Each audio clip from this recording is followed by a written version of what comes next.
taking into account its importance, it is separated in one program. Again, we will have anatomy topographic landmarks, history, signs and symptoms. No physical examination. Here we have evaluation of the slight even progress of the spleen. Paraclinical methods of hepatobiliary system examination, especially here, hyperbilirubinemia and jaundice.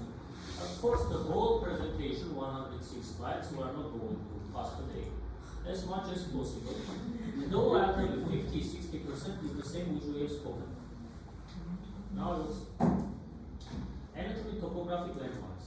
Digestive system, as always, consists of elementary canal and glands. Abdomen topography is the same. Now how much is the same? This is not the same. Hepatobiliary system consists of liver, gallbladder, and pancreas. We have cystic duct, we have hepatic duct. If hepatic ducts are coming, hepatic duct, yes, right and left are viable. Then they are forming together common bile duct, when very often it is joined to the Wirsung's duct or duct of the pancreas, and as a common duct, not common bile duct, it is opening here in hepatopancreatic ampulla, hepatoduodenal ampulla, yes, Vater ampulla. Mostly 90% of cases they are together, but sometimes they may open separately. So, pancreatic duct and common bile duct, not always they are fused.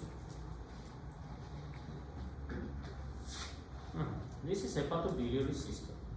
Again, here is the liver, here is the spleen. Spleen is becoming palpable when it is enlarged. In normal conditions, we may palpate only lower edge of the spleen, which should be over the level of costal margin, more or less, right costal margin. Location and extent of liver. Look, if we are speaking about quadrants, it is in right and left upper quadrants, mostly in right. If we are speaking by 9 regions, look, right hypochondriac region, epigastric and left hypochondriac region, here is the left lobe. Extent, upper border on the level of 6 3, lower border is on the level of L1, transpyloric plane here. This size up to down is called liver span. Span. We have lifespan, yes, duration. It, remember, it is from 6 to 12 centimeters. By right mid-clavicular line, because by other lines maybe a bit more or less depends. But mostly we are taking this. This is portal system anatomy. Portal vein collects blood from all unpaired organs of the abdominal cavity, for example, from the kidneys it's not collecting. We have mesenteric superior, inferior veins.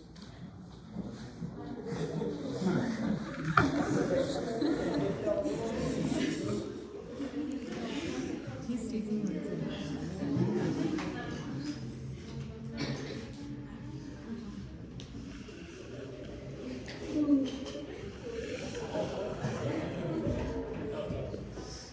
So,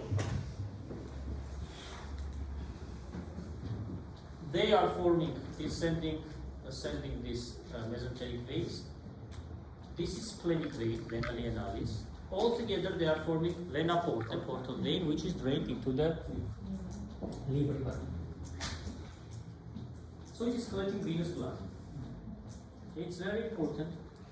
Look, it is supplying oxygen by oxygen liver, but it is responsible for the 40% of the liver oxygen supply.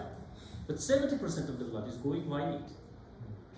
Another remaining 60% is coming from the hepatic artery. So liver has dual blood supply. And in the level of sinusoids, we have mixture of these deoxygenated and oxygenated bloods. And then hepatic veins are draining this blood into the vena cava inferior and into the right atrium. We have 4 communicating branches, ramus communicans, or portocaval anastomosis between vena cava superior or inferior and portal vein. They have extremely important clinical meaning in case of portal hypertension. First, second, third, fourth, up to you. But usually we are starting from anterior wall of abdomen. is on anterior wall of abdomen. Look. Between vena cava superior, inferior, and portal vein. Remember. Here we may have caput medusae. Second, inferior rectal and anal veins. One is coming from portal vein, others are coming from vena cava inferior system. So portal cable anastomosis, we may have hemorrhoids, and up to hemorrhoidal rupture and bleeding. Between short gastric and epigastric veins, portal vein system and vena cava superior system accordingly. And fourth is not seen, retroperitoneal venous plexus. Here we may have congestion and dilation of these vessels in retroperitoneal space. This is the structure of liver, which you should have known from histology. And for this beautiful day, we have passed this. This is called liver lobule, which has hexagonic structure. This is horizontal cross section. Look. Here, this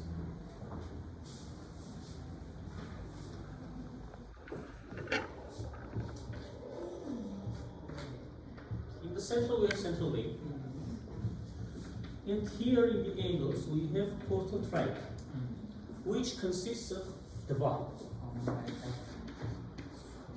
artery, vein, duct. Of course, it's not duct; it's ductule. On this level, then if they will become bigger and become duct, bile duct. Vein, it's a branch of portal vein. This is from hepatic artery, artery hepatic. They are at the angle. You see, branch of portal vein, bile ductule, and branch of hepatic artery. These are sinusoids. Look, in the sinusoids, we have a mixture of these two bloods. And blood is flowing from this part into the central vein. Why? Because pressure here is higher than here. Up to 6, up to 2, 3. So pressure gradient is directed like this. And between two lines of hepatocytes, we have ductule. It's very important. The modern concepts has been a bit changed. This is classical liver lobule. Look, about which I spoke. Central vein, portal tract. Classical lobule. We have also portal lobule, which is formed by connection of three classical lobules, and it is connecting centers of three central veins. In the middle, we have portal tract. Another option, which is more common here, is liver acimus.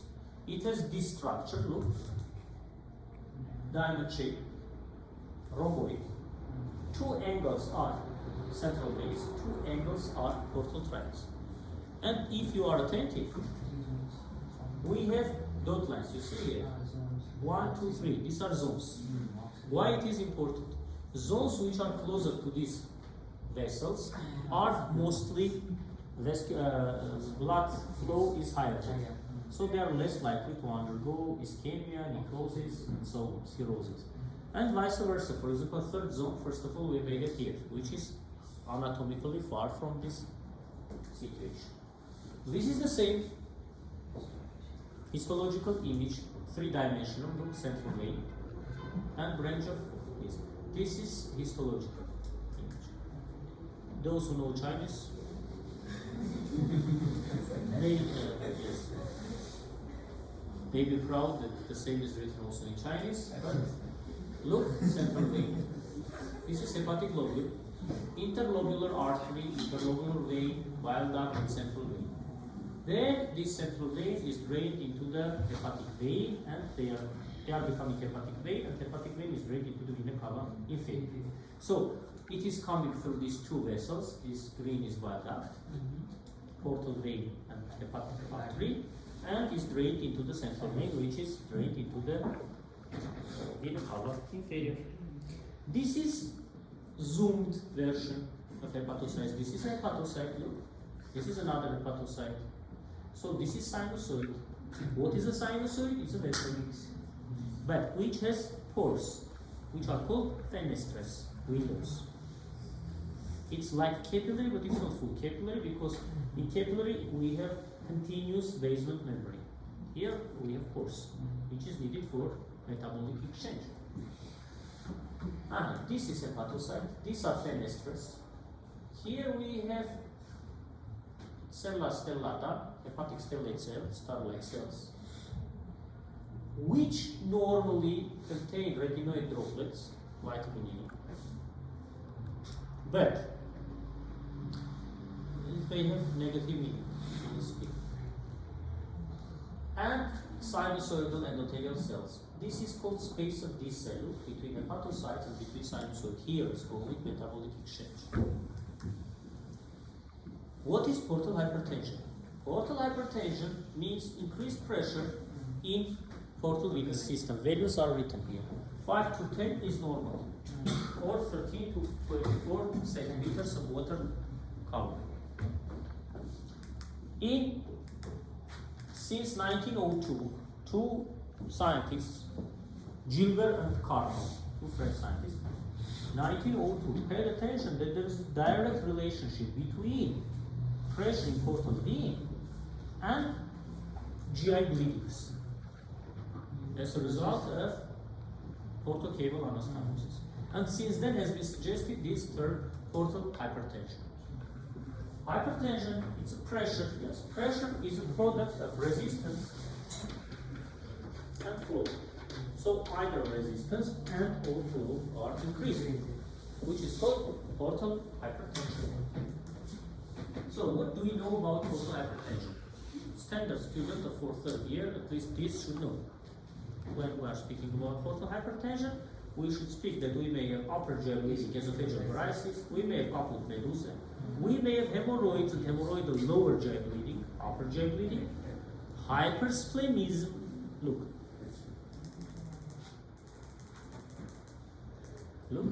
this is splenic vein. Yes.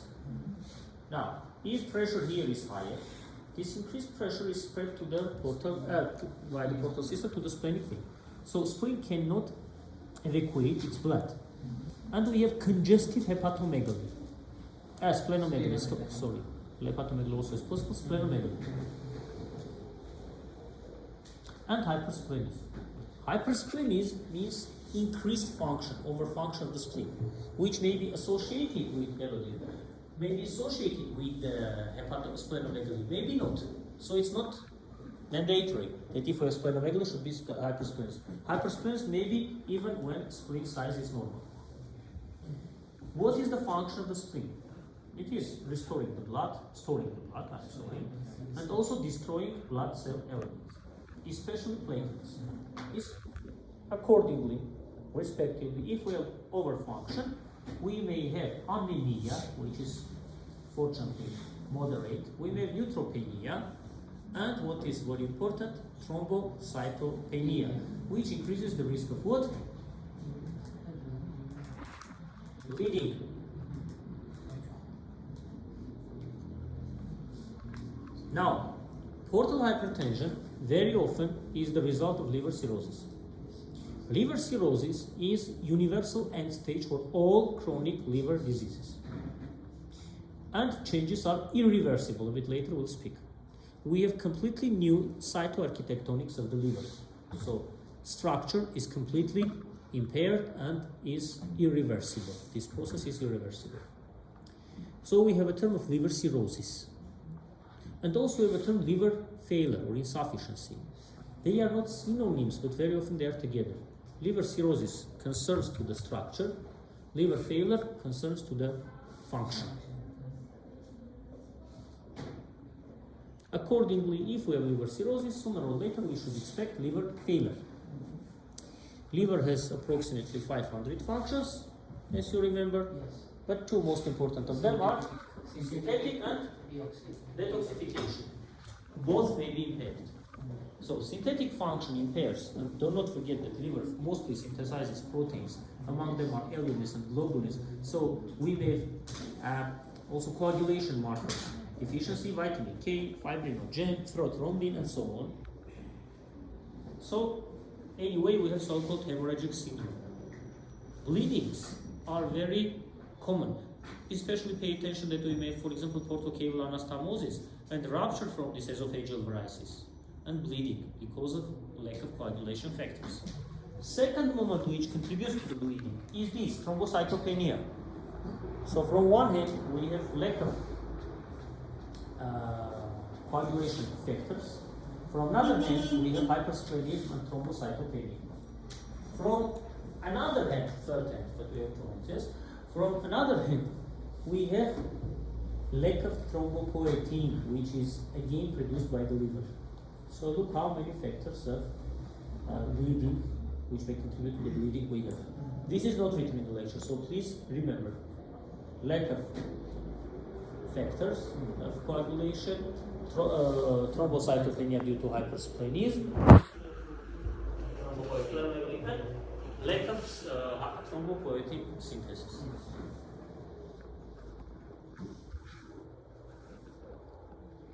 We may have arteriovenous shunting or mechanical obstruction. We'll speak about them, and of course liver failure and its signs are often present as well. So, what is the pressure? Pressure is the product of resistance and flow. So either or and both ends may be increasing. Now let's first of all we have usually resistance increase. Now let's understand why. We have alterations in microvasculature in cirrhosis. Look, activation of stellate cells which start to overproduce collagen and deposition of it in the space of this cell from one. Then vasoconstrictor agents are becoming more than vasodilators. The natural vasodilator is NO, nitric oxide, which is leaking there. In the sinusoid is leaking. It is leading to constriction of sinusoids and defenestration of sinusoids. They are becoming as a whole.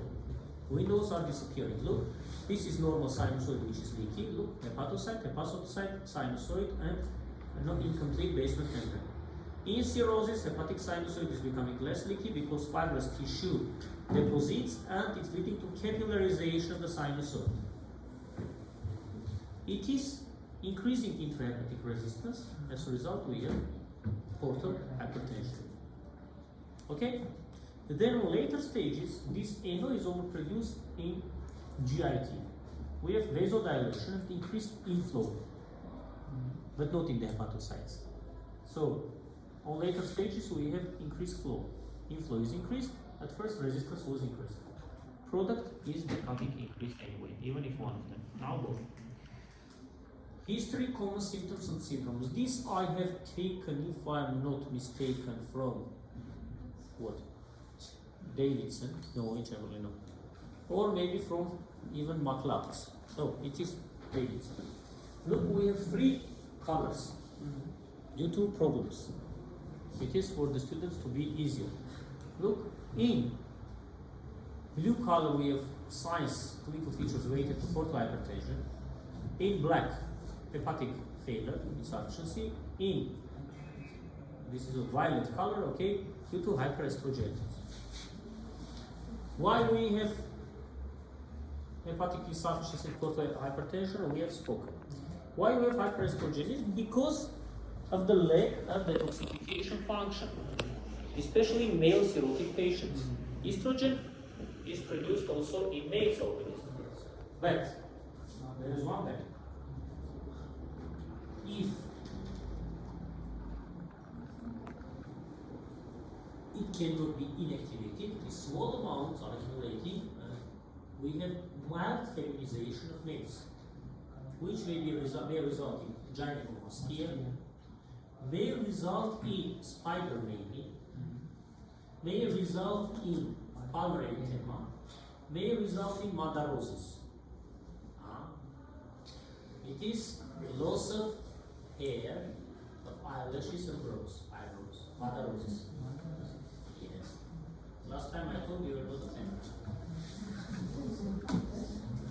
It appears in this lecture. Now, features related to portal hypertension.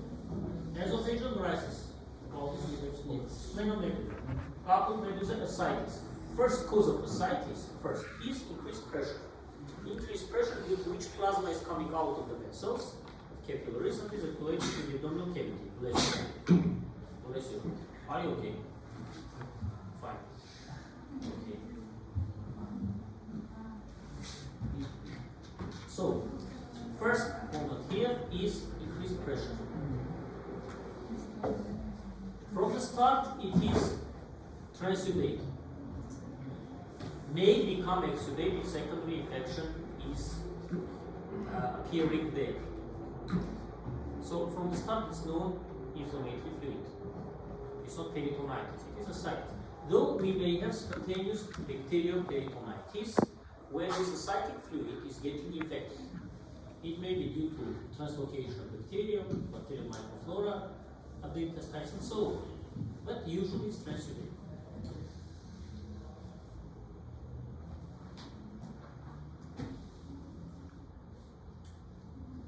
Also, in portal hypertension, we may have edema. Though edema is more typical for hepatic failure, when we have lack of albumin synthesis, low pressure, and fluid leaves the vascular bed and appears in the interstitial tissue. Hepatic insufficiency, look jaundice about which we should have spoken because conjugation is impaired.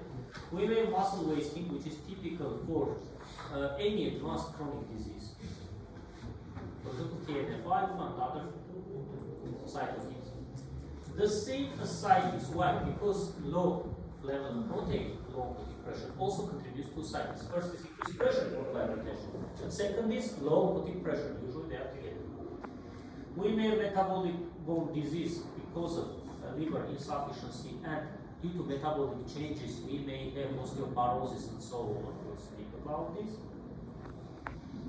And also it is called teres nails due to, this is like leukonychia.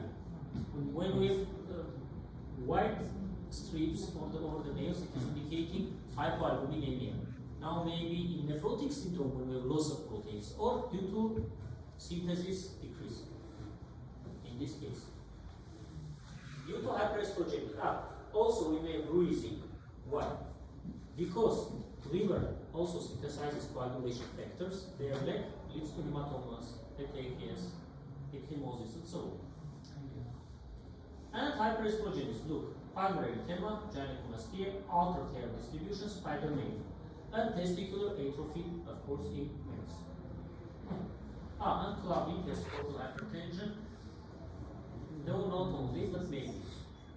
Because we have overflow to the distal parts. In this case, the blood flow, and also look. Though somehow it is also related to liver insufficiency. So the same factor may be due to few components. Encephalopathy. Liver fails to detoxify and toxins impair mental function. Encephalopathy. Portal hypertension, because on the background of portal hypertension, we may have shunt and from system 2 into the systemic circulation from portal circulation. Metabolites can have a negative impact over the brain. Jaundice is here, muscle wasting is spoken, that's all. Presenting clinical features of liver disease. So, as homework for you, you'll tell me why and how. A lot of things I have told. For example, look, impaired albumin synthesis, reduced normotic pressure, which contributes to ascites. Reduced aldosterone clearance. Next, pathophysiology and signs and symptoms due to portal hypertension. Look, congestive splenomegaly type of spleen. How to understand splenomegaly? Spleen size should be up to 12 centimeters in length. If more, it's called splenomegaly, usually by ultrasound. Hypersplenism is on function of the spleen where we have rapid and premature destroyment of blood cells.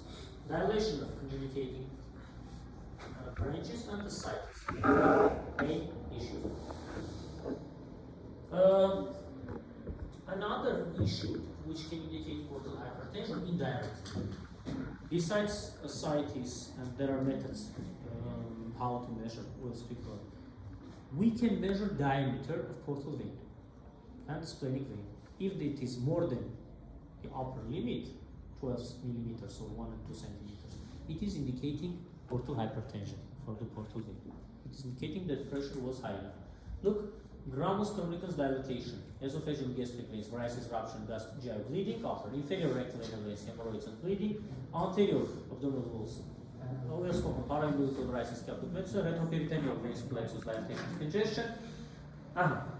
Classic symptoms of liver disease: nausea, vomiting, right hypochondric pain, about which we have spoken, due to Gleason's capsule, hepatomegaly, resulting in Wilson's capsule stretchment, because liver fails in nociceptors.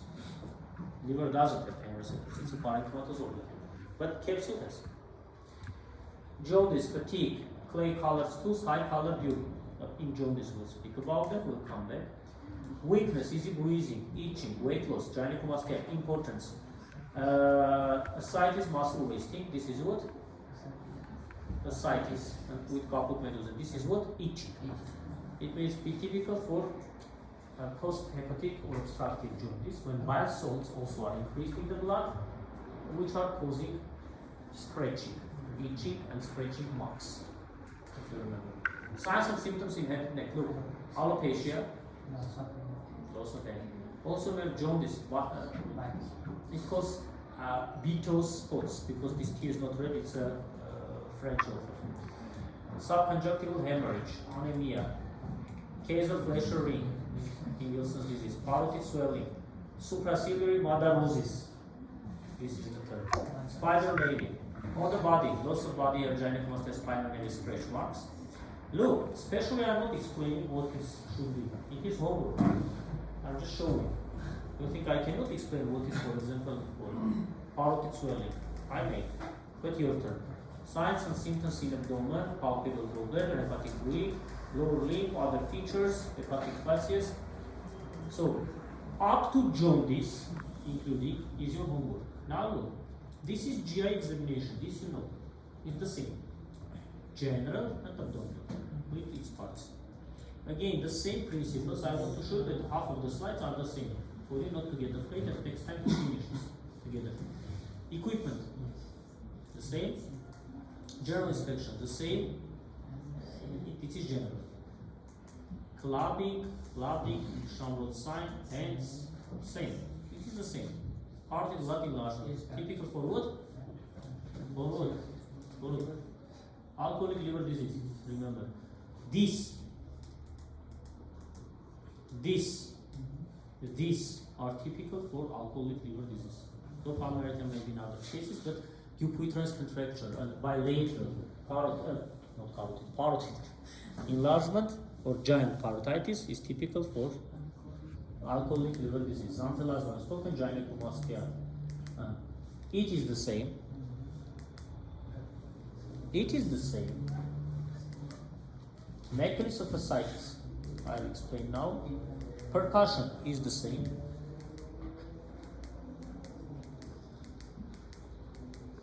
Palpation again is the same. Here should be explained only liver palpation.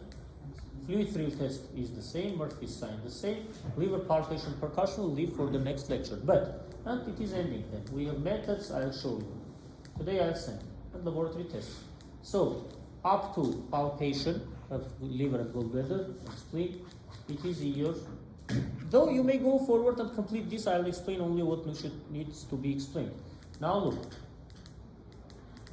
Ascites. Why we have ascites? Ascites we have 4 or 5 mechanisms. First is increased pressure, portal hypertension. Second, low oncotic pressure.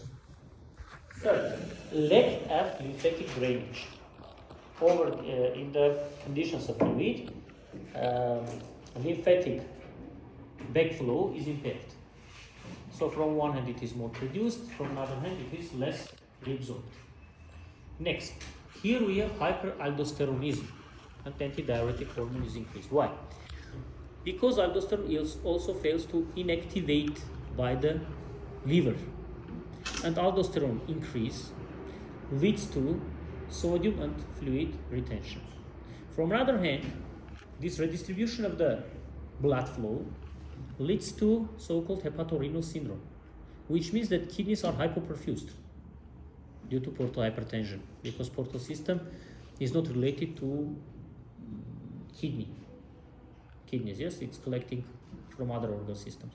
We have hypoperfusion of the kidneys, as a result, activation of renin, angiotensin, aldosterone system. Again, hyperaldosteronism. So aldosterone is overproduced and less deactivated. This disorder diagnosed as decreased plasma colloid osmotic pressure caused by hepatocellular function damage, increased capillary filter pressure due to increased portal hypertension, lymph liquid leakage into the cavity from surface of the liver because of lymphatic backflow obstruction, and salt and water retention by aldosterone and endocrine hormones deactivation disturbance. These are mechanisms of ascites. And at the end, I'll show you about these laboratory tests, imaging tests. Look, where is this? I have splenomegaly. Splenomegaly, hepatomegaly, esophageal varices by endoscopy. We have 4 grades: imaging, barium solo, angiography, while production. Next time we should speak about jaundice. So your homework is all of this. What is left? Look, 106 slides. Half of them is repetition. Half of the half I have explained. Here should be explained jaundice. Those should not be explained. You should know better than me. You have passed biochemistry, pathophysiology, and so on. Okay. If you have any questions, please, if not, just now I'll send it to you, and you will be very happy. I think so. Who has any